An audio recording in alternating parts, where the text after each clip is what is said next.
চলো আজকে তোমাদের জন্য শাড়ির দোকান হয়ে গেছে সোনার দোকান, তবে যা যা সোনা দেখছো এগুলো সব গিফটের, তার সাথেও আরো প্রচুর কনসোলেশন প্রাইজেস আছে যেগুলো আমার বাঁদিকে আমার ডান দিকে এরকম থাকছে। মানে যে কোনো পারচেসে 550 টাকার যদি মানে নন পিওর সিল্ক মার্ক ছাড়া হয় যেগুলো 550, সেখান থেকে শুরু হবে গিফট আপ টু চলতে থাকবে। বা যত তোমার বাজেট বাড়বে গিফটের পরিমাণও তত বাড়বে প্রত্যেক বছর পুজোয় যেটা হয়।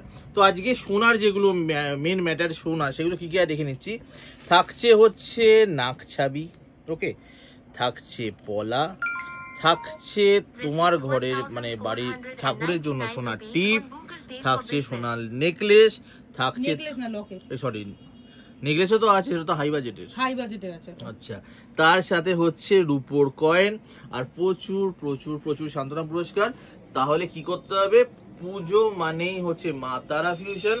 যে কোনো কালেকশন থাক, যে কোনো যাই নিতে হবে, জাস্ট কিনে নাও ফটাফট নিজের সব থেকে প্রিয় জিনিসগুলো, শাড়িগুলো দেখো যেন তোমাদের আগে যেন অনলাইনে দিদিরা না পারচেস করে ফেলে। দোকানে এসো, প্রচুর শাড়ি, প্রচুর রকমের শাড়ি দেওয়া আছে, আর এইগুলো যা দেখছো সব তোমাদের, নিয়ে নাও তাদের, অল ইয়োর্স।